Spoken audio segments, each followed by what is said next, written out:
Hi అండి అందరికీ. ఈరోజు అయితే పిల్లలకి స్నాక్స్లోకి పన్నీర్ 65 అయితే చేశాను. చూడండి ఎలా వచ్చిందో, చాలా బాగా వచ్చింది. కలర్ కానీ టేస్ట్ కానీ సూపర్గా వచ్చింది. పిల్లలకి ఈవినింగ్ స్నాక్గా పర్ఫెక్ట్గా సరిపోతుందండి ఇది. ఇంట్లో పన్నీర్ ఉంటే కేవలం 10 నిమిషాల్లో చేసుకోవచ్చండి. సూపర్ టేస్టీగా బాగా పిల్లలు కూడా బాగా ఎంజాయ్ చేస్తూ తింటారు. పన్నీర్ అంటే ఇష్టం లేని పిల్లలు కూడా చక్కగా తినేస్తారు. మీరు ఒక గిన్నెలో సర్వ్ చేసి, మా బాబుకి అయితే నేను వేడిగా సర్వ్ చేసి ఇచ్చానండి ఒక గిన్నెలోకి. దాంట్లో అయితే ఒక నిమ్మకాయ పిండేసుకొని తనంతట తానే ఫోర్క్ తీసేసుకొని చక్కగా నోట్లో పెట్టేసుకొని తింటూ ఉన్నాడు. నన్ను అసలు ఇబ్బందే పెట్టలేదు. అంత బాగుందంట టేస్ట్. ఇంకెందుకు ఆలస్యము, పన్నీర్ 65 ఎలా చేయాలో ఒకసారి చూడండి. పన్నీర్ ముక్కలను అయితే నేనైతే ఓ పావు కిలో తీసుకున్నాను. పావు కిలో పన్నీర్ని చిన్న ముక్కలుగా కట్ చేసి పెట్టుకున్నాను. దాంట్లో కారము, కొంచెం ఉప్పు, కొంచెం పెప్పర్ అంటే ఏదో కాదండి, మిరియాల పొడి వేసుకున్న తర్వాత కొంచెం అయితే అల్లం వెల్లుల్లి పేస్ట్ వేసుకోండి. అల్లం వెల్లుల్లి పేస్ట్ వేసుకున్న తర్వాత కొంచెం అయితే లెమన్ పిండుకోండి. లెమన్ పిండుకున్న తర్వాత మన ఇంట్లో ఉంటాయి కదా కొంచెం కార్న్ఫ్లోరు, కొంచెం మైదా అయితే వేసుకోండి. మైదా కార్న్ఫ్లోరు ఒక చిన్న స్పూన్ తోటి రెండు స్పూన్లు ఉండేటట్టు వేసుకోండి చాలు, ఎక్కువైతే వద్దు.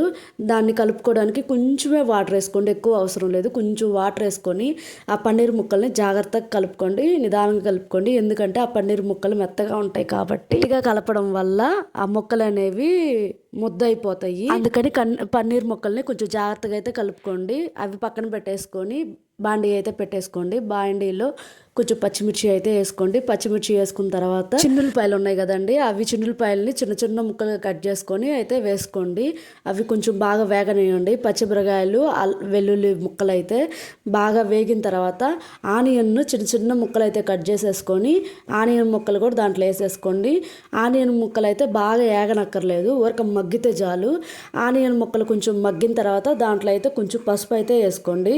దాంట్లో కొంచెం పసుపు అయితే వేసుకున్న తర్వాత కారం కూడా వేసుకోండి. కారం వేసుకున్న తర్వాత ఉప్పు వేసుకున్న తర్వాత కొంచెం అయితే మిరియాల పొడి వేసుకోండి.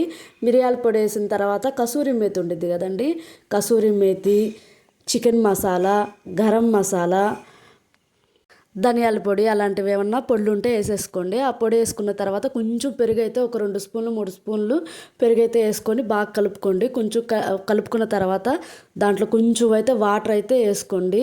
ఆ వాటర్ వేసుకున్న తర్వాత వాటర్ని ఒక 2-3 మినిట్స్ అయితే బాగా మగ్గనివ్వండి. బాగా మరుగుతున్న టైంలో మీకు ఏదైనా ఉప్పు ఏమన్నా అడ్జస్ట్ చేసుకునే పని అయితే అడ్జస్ట్ చేసుకోండి. నాకైతే వేసింది కరెక్ట్గా అయితే సరిపోయిద్ది, అందుకని నేనైతే ఏం వేయడం లేదు. అవైతే ఆ వాటర్ అయితే కొంచెం మరగనిచ్చిన తర్వాత ఏదైతే మనం ముందుగా చేసి పెట్టుకున్నాం కదండి పన్నీర్ ముక్కలు, ఆ పన్నీర్ ముక్కలను తీసుకొచ్చి ఏదైతే మరుగుతూ ఉందో ఆ మిశ్రమంలో అయితే ఆ పన్నీర్ ముక్కలు తీసుకొచ్చి వేసేయండి. పన్నీర్ ముక్కలు వేసేటప్పుడు గ్యాస్ మటుకి హై ఫ్లేమ్లోనే ఉండాలి. హై ఫ్లేమ్లో ఉంటేనే ఆ ముక్కలు అనేవి కొంచెం గట్టిగా ఉంటాయి. సిమ్లో పెట్టి వేపేసారంటే ఆ ముక్కలు కాస్త మెత్తగా అయిపోతాయి, క్రిస్పీగా ఉండవు.